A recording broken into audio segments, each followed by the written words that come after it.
bringing you the news and information you need from the people making a difference. This is Comcast Newsmakers.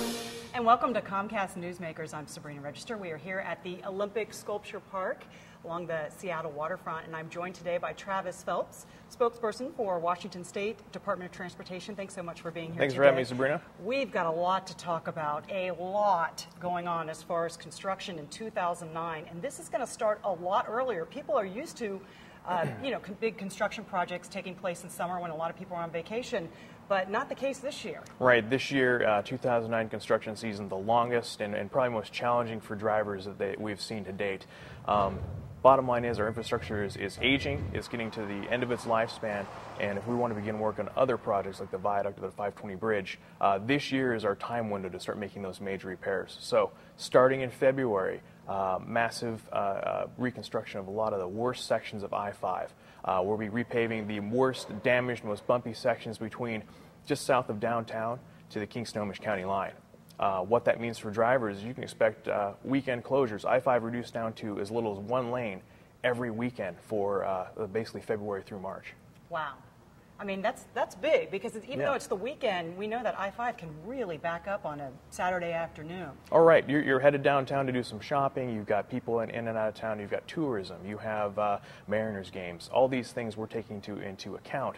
But this work needs to happen, and to pull it off, we need drivers' help. And this is starting in February. This is a time where drivers are wondering if we've cleared all the snow off Snoqualmie Pass. And these projects are not because of any sort of damage from all the snow and the rain we've been having.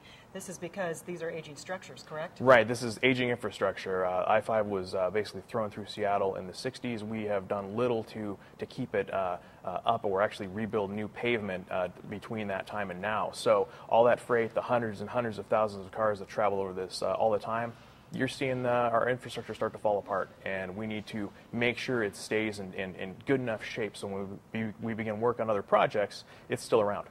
So you want people to know this now, try to plan ahead if they can, try to telecommute, but there's really no good detour in place. I mean, we just have to live with this. This is something because our roads are aging, and we've got to prepare for more congestion on the roads. Right. This is our time window to get this done, and it's I-5. That's just one of two major projects we have going next year. And sometimes there might not be a good detour. We're relying on drivers to plan ahead. We've taken the extraordinary step of taking the construction schedules, the preliminary construction schedules, throwing them on our website. So if you have a wedding to attend in July, you can go there and have a pretty good idea of what's going to be worked on, which routes are open and clear. That's something we haven't done in the past. We've spent an entire year planning ahead for this. So we've got some aerial pictures we're looking at here of Interstate 5, but also Interstate 90. What's going on there? Well, we need to replace the expansion joints. Those are the big steel things that help the I-90 floating bridge raise and float in the water. It's actually a vessel. And these are the pictures we're seeing, these tight pictures here where you can actually see the damage. Right, and what you're seeing here is over the years, these expansion joints begin to crack. They're flexing with the water, and they're getting to a point where our bridge maintenance folks are saying, if you don't replace these now, it could create a potential safety risk for drivers. So when will that be closed? So that's two different closures. So it affects the westbound outer roadway and the center reversible express lanes. To replace these joints in May, we shut down the expansion or the I-90 floating bridge express lanes for nearly a month.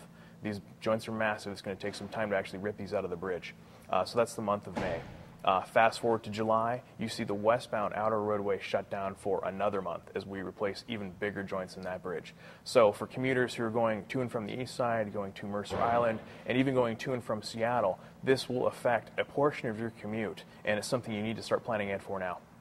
And there's really, as you said, no good way to get around this. It's just something that's got to be done now. Yep, you've got to know before you go and take those steps, and we know drivers can do it. They've done it in the past. We're hoping they can do it again. Travis Phelps with the DOT, thanks so much. Thanks for having me. And thanks for watching Comcast Newsmakers, headline news at the top of the hour.